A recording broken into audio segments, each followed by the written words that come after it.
Wow.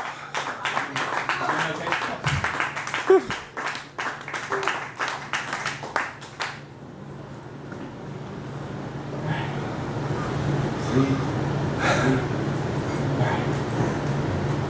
You with me? You okay? Are you okay? Shake it out. Sleep. Something a little bit lighter, I figured. There's a lady yelling down my sidewalk about God and the way things ought to be. She says, if I wanted you back, I would have took you back the first time you begged me. She's not yelling at me. And I feel like she's yelling at me just like I feel like the object of loud voices, the way my head spins exorcistic motherfucker, piece of shit, cocksucker, when you're walking and a cop yells, you, stop. And you turn around, you flinch, or decide to keep walking, you recognize yourself as the kind of person cops yell at. The kind of person who has to decide to keep walking. We don't get to define ourselves except by the repetitions of our turning. That ain't never been no carousel could hold me. I ain't no painted pony, motherfucker. You don't get to say what circles I run in. I am talking to myself again. I grew up with a voice like a music box. Every note a pre-planned spin, preacher's kid, with a voice that was made for congregations to admire, every wayward note staining glass. We want to come to Jesus now. Hallelujah. Woo!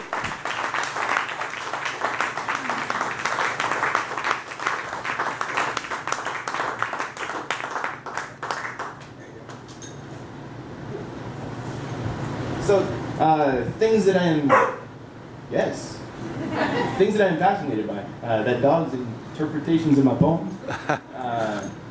Also, quotes, and sort of the ways in which things reference each other, the ways in which we build meaning out of things and out of references.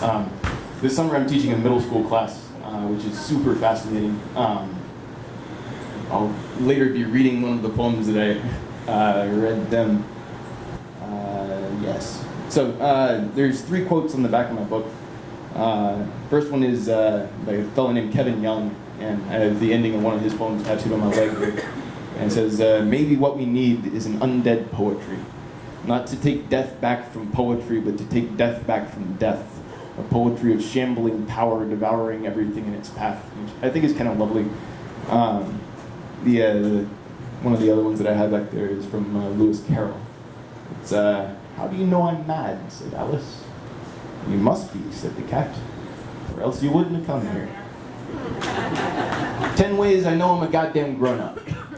1. I drink root beer floats from wine glasses and wine from a thermos in the back of a movie theater where I'm watching an R-rated movie that nobody ID'd me for. 2.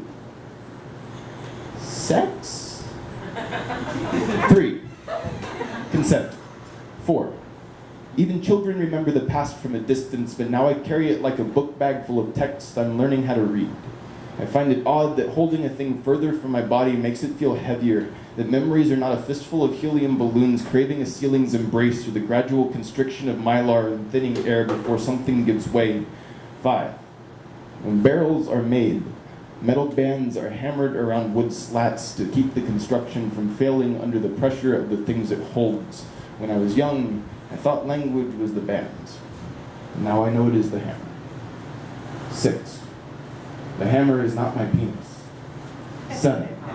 I find the phrase, my daddy could beat up your daddy, giggle-worthy. When I say that I find the word duty and hilarious when spilled from incautious lips, I call myself immature. 8. First time I signed a lease, it seemed a passport from a foreign country. It is a strange thing to be told a place is home when you have never lived there. We are trained to think of home as a matter of belonging, which is to say, possession. I sometimes wonder how it would feel to be exorcised of this expectation. 9. I've been wondering for a while now why when I started teaching I tended to call my students my kids. I think that I was trying to establish a difference between me and them, that I was worried enough as being seen as no older than they were that I needed to diminish their grownness to be secure in mine. 10. I don't usually call my students kids anymore. Mostly I don't call them mine. On the first day of class, I give each one a quiz. 3 words on a sheet of paper torn ragged in halves. 1 question in thick black ink. Who are you? Woo!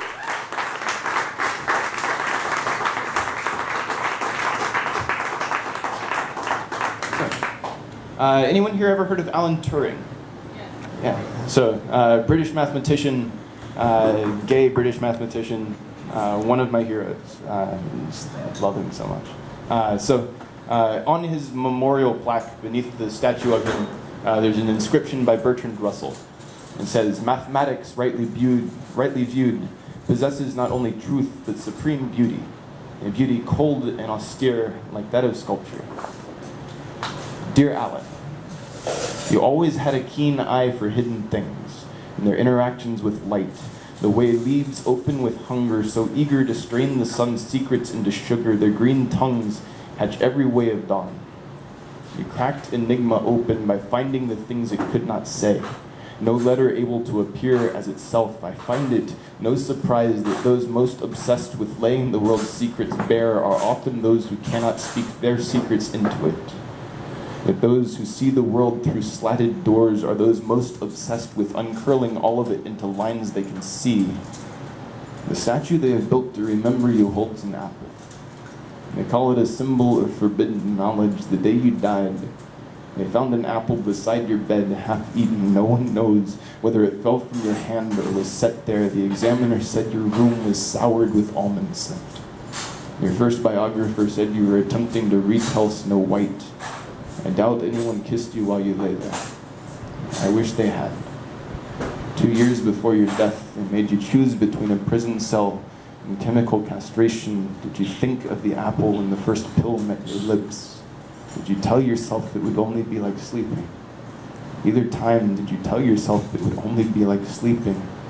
Did you dream of the prince who betrayed you? Woo!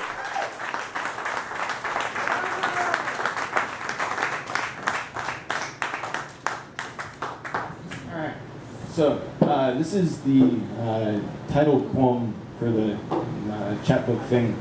It's called Be Scientific Method. Subtitle is A Seance. My daddy told me how the world works. Said, you put God at the front of the line, everything else falls into place.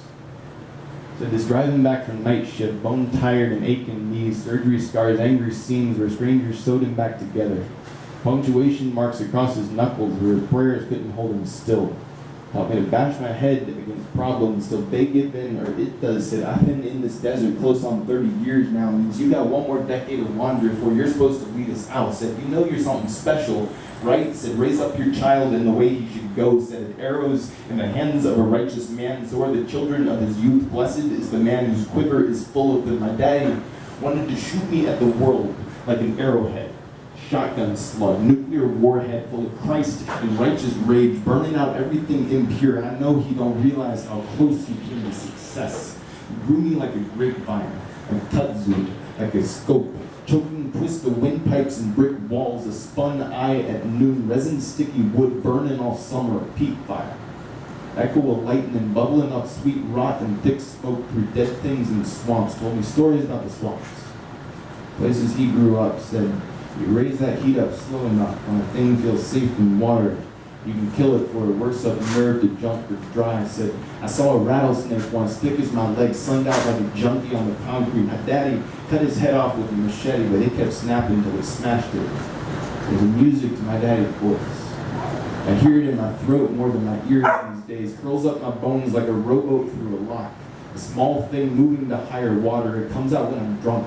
They're thinking hard on heavy things. My family built a dozen houses from half-told stories and darkening skies. Sound of cloud gather without the give of water. Thunder spinning circles in hollow air, never admitting the lightning we followed. Most of what I know of my grandfather cuts off before the bad bits. We made our shelters between canyon walls, wounded by shadows and unstilled sounds, weave of denials and silences to keep the weather off. We learned damned quick. heads down, eyes front. Blue Hill's drum roll on pavement, executioner's march echoed as condemned gate. Percussive liquid impact, rhythm of memory, the way fresh water knows it will run to salt or vanish, or fists imprints fade when wrists still in dying ripples, the only life, pulse buried under skin and sunlight bending through the surface. He always was a handsome devil, my daddy. Never quick with a smile or smooth, but sly as hell, self-possessed, and a wicked way of seeing angles, a picture window slant to his voice when he picked out something he wanted. Always talked about politics. Said, you drop everything to follow God's commands, things will work out. You just gotta trust. Said there's two good things you can trust in this world. That's your God and your family. Everything else will turn on you. Said, you know I had burned this country down to save you. It's almost funny how much my family talks on fire and doesn't wonder why our tongues taste of ash or speak through screens of flame, or why all the stories we love live on paper, place where words settle when they're ready to stop moving or fly in flakes at the slightest breeze. Whenever I was 3, we had a new baby with burning ears in a house on gravel feet, cracked open to crawl the cold in. I fell fist first for a lit fireplace. Came up scream and blister, wide-eyed with weeping hands. My mama wrapped him in cotton. Waited for the months to slough off dead skin, kept scissors snipping scar tissues, tries to heal me clumsy. We always had quick hands in my family. Sure ones with knife or needle or steel core string or strap of woven leather doubling as a belt, weak eyes. The keen ones for dividing lines, sharp stares through splinters for the way they could live under skin. My mama, she was a prophet. Saw God everywhere, gleaming gold dust in dark churches and devils spinning out across the desert. She converted to marry my father, came to believe better than he ever could. I can't fill her voice with mine any more than I could understand the strange geometries of her vision. When she spoke truth, she carried strange sounds under her tongue. Between the hollows of throat and cheeks, her eyes were what drew glances so strange that others' gazes would be drawn to hers like iron shards, seeing the wholeness they longed for, organized in magnets. She watched a tornado once. Jumped parking lot and supermarket, both sucked the earth again in a dead pasture, spitting half the desert into the sky. She said she knew there was no way to outrun a cloud.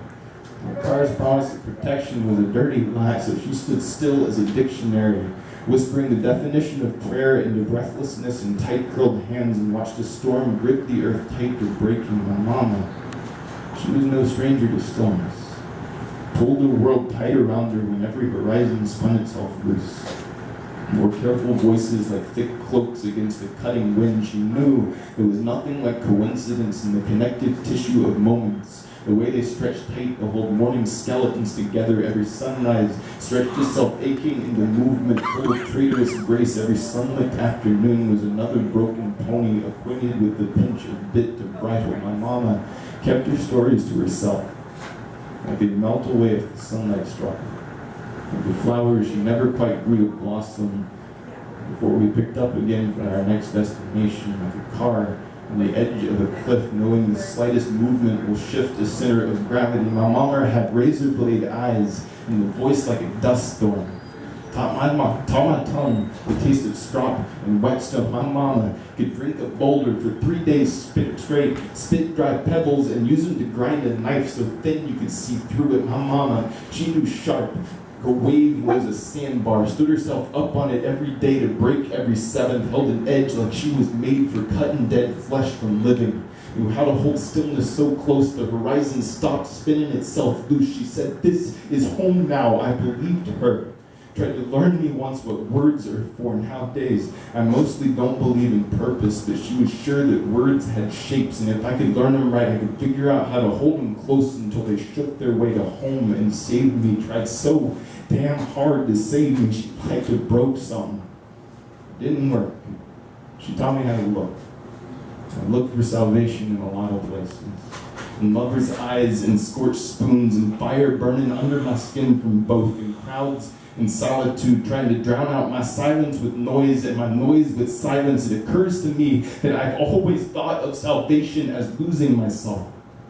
And one morning, I was standing under a bridge at high tide, watching the waves pull themselves back to the ocean, watching the pylons reveal themselves to the sky, and there were cars overhead full of people rushing to something they thought would save them, and I found myself singing, tuneless and wordless and unrepeatable like every true prayer or song, and I found myself staggering forward full of hunger for something inside my own head, and I found myself in knee-deep water, feeling the waves try to pull me back to the ocean like I was the thing that was never supposed to have left, the storyteller who sacrificed his skills for the ability to speak. I stood still for a long time, full of movement and history and hunger for stories I still can't tell. Eventually the tide went slack. The ocean stopped pulling. There was a heavy moon hanging over the waves.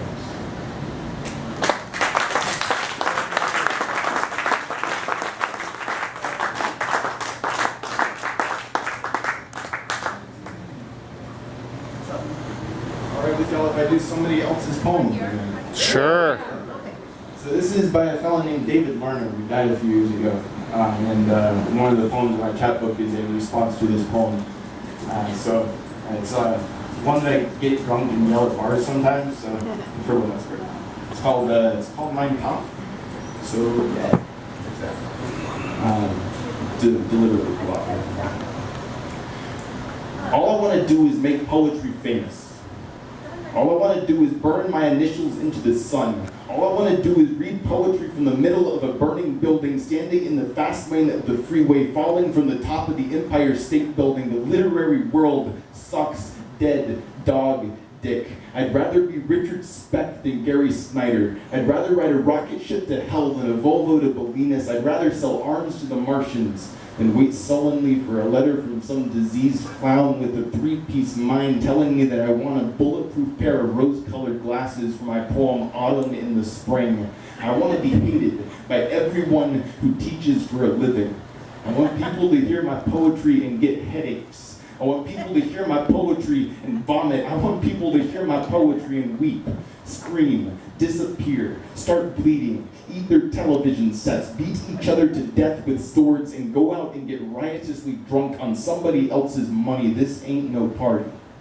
This ain't no disco.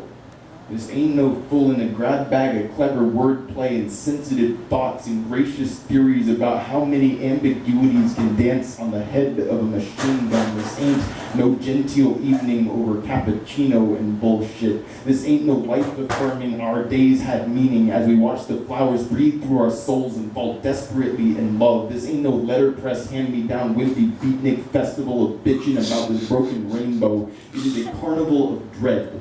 It is a savage sideshow about to move to the main arena. It is terror and wild beauty walking hand in hand down a bombed-out road as missiles scream while a sky the color of arterial blood blinks on and off like the lights on Broadway after the last junkie's dead of AIDS. I came not to bury poetry, but to blow it up. Not to dangle it on my knee like a retarded child with beautiful eyes, but throw it off a cliff into icy seas and see if the motherfucker can swim for its life, because love is an excellent thing. Surely we need it. And my friends, there is so much to hate these days. That hatred is just love with a chip on its shoulder, a chip as big as the Ritz and heavier than all the bills I'll never pay because they're after us. We're selling radioactive charm bracelets and breakfast cereals that lower your IQ by 50 points a mouthful. We got politicians who think starting World War III would be a good career move. We got beautiful women with eyes like wet stones peering out at us from the pages of glassy magazines, promising that they'll fuck us till we shoot blood if we'll just buy one of these beautiful switchblade knives. I got mine. Woo!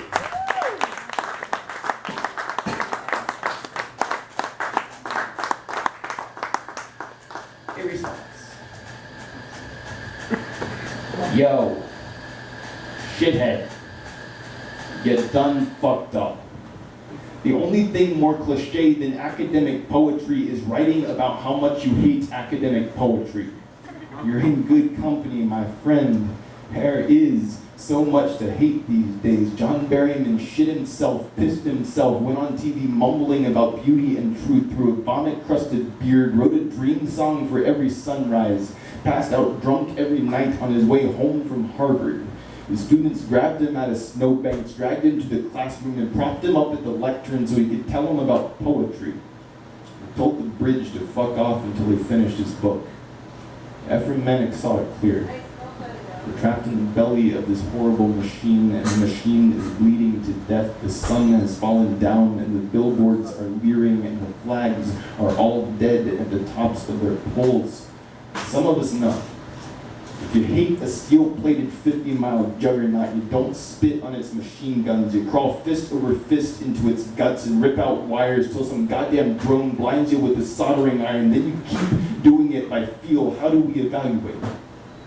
Diane Seuss Brakeman knew men by the quality of their shirts, women by the quality of their eyes, barbers by the quantity of bloody rags on their poles, God by touch. Only touch will do. I teach for a living. I've taught your poem twice. If you want me to hate you, you're not doing a fantastic job. P.S. I gave my switchblade to a hitchhiker who asked for an American Spirit outside the shelter on the Ave in Seattle. It is the first time I haven't carried a knife in 17 years. It feels fucking awesome.